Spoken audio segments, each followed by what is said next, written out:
2 ਹਫ਼ਤਿਆਂ 'ਚ ਅਮਰੀਕਾ ਨੇ ਆਪਣੀ ਨਵੀਂ ਇਮੀਗ੍ਰੇਸ਼ਨ ਪਾਲਿਸੀ ਦੇ ਮੁਤਾਬਕ ਤਕਰੀਬਨ 300 ਭਾਰਤੀਆਂ ਨੂੰ ਭਾਰਤ ਵਾਪਸ ਭੇਜ ਦਿੱਤਾ। ਇਹ ਉਹ ਲੋਕ ਨੇ ਜਿਨ੍ਹਾਂ ਦੇ ਕੋਲ ਅਮਰੀਕਾ 'ਚ ਰਹਿਣ ਵਾਸਤੇ ਕਾਨੂੰਨੀ ਦਸਤਾਵੇਜ਼ ਨਹੀਂ ਸਨ ਤੇ ਕਿਹਾ ਜਾ ਰਿਹਾ ਹੈ ਕਿ ਇਹ ਗਿਣਤੀ ਹਜ਼ਾਰਾਂ ਵਿੱਚ ਹੋ ਸਕਦੀ ਹੈ।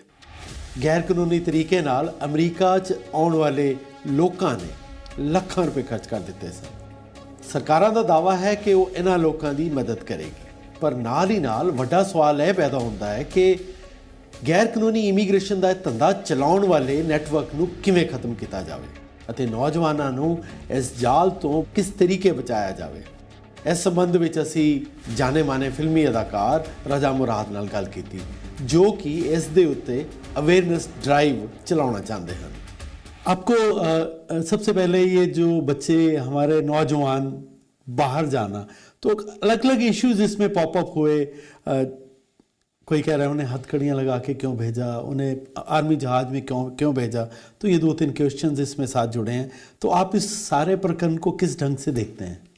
देखिए, सबसे पहली बात तो ये है कि जो बात गैर कानूनी है, जो बात गलत है वो गलत है, उसको हम जस्टिफाई नहीं कर सकते।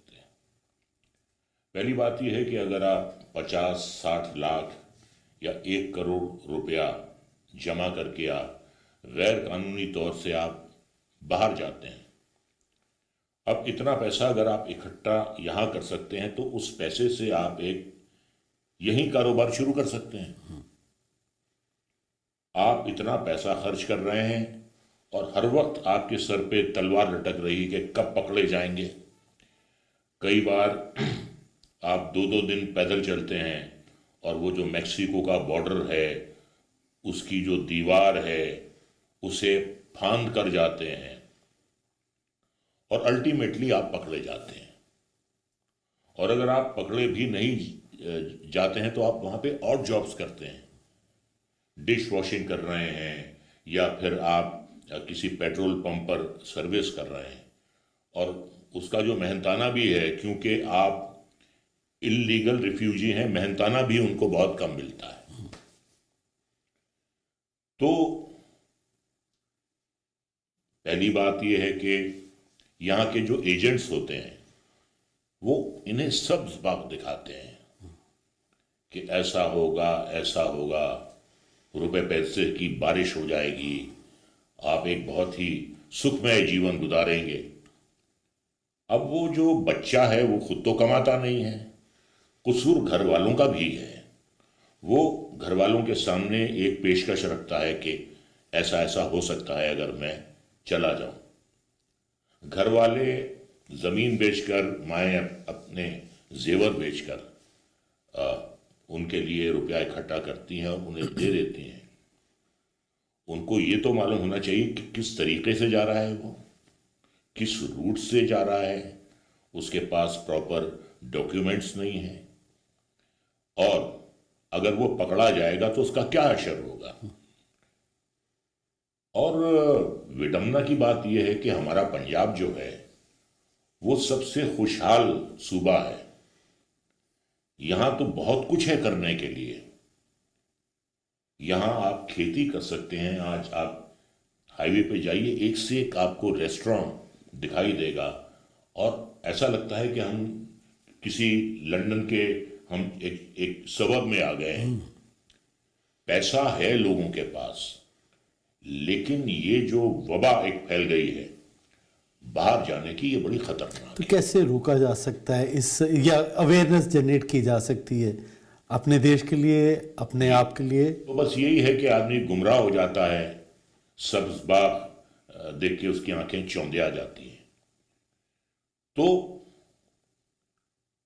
अवेयरनेस पैदा करना बहुत जरूरी है, और जब तक माँ बाप ना चाहें बच्चा नहीं जा सकता। माँ बाप को भी अपने बच्चों को डिस्करेज करना चाहिए कि तुम गैर कानूनी तौर पर जा रहे हो। तो एक इसके साथ कुछ इशू पॉपअप हुए जब ये जहाज में आए हैं, तो कुछ पॉलिटिशियंस ने ये बातें उठाई, आर्मी जहाज में क्यों भेज रहे हैं, हथकड़ियाँ क्यों पहनाई जा रही हैं। अभी 2 लड़कों के बारे में जिक्र आया कि उनकी पगड़ियाँ वहाँ पे उतारनी पड़ी लॉ ऑफ द लैंड के कारण। नहीं, ये बात जो है मैं बिल्कुल इसके खिलाफ हूँ। देखिए, ऐसा है, हमारे मुल्क में तो सिख कौम को प्लेन में किरपान ले जाने की भी इजाज़त है, और अगर आप उनकी पगड़ी उतार रहे हैं तो आप उनको पटका तो दे सकते हैं। देखिए, हमारे मुल्क में भी कुछ पड़ोसी मुल्क के बाशिंदे आ जाते हैं, हम कभी हथकड़ी पहनाकर या पाँवों में बेड़ियां डालकर उनको नहीं बेचते हम, वो हमारा कल्चर नहीं है। ये बात जो है, मैं इसके खिलाफ हूं। मैंने जैसे पहले ही आपसे अर्ज किया कि जो बात गलत है उन्होंने गलती की है, हमारे बच्चों ने गलती की है, लेकिन वो टेररिस्ट नहीं है, वो कातिल नहीं है।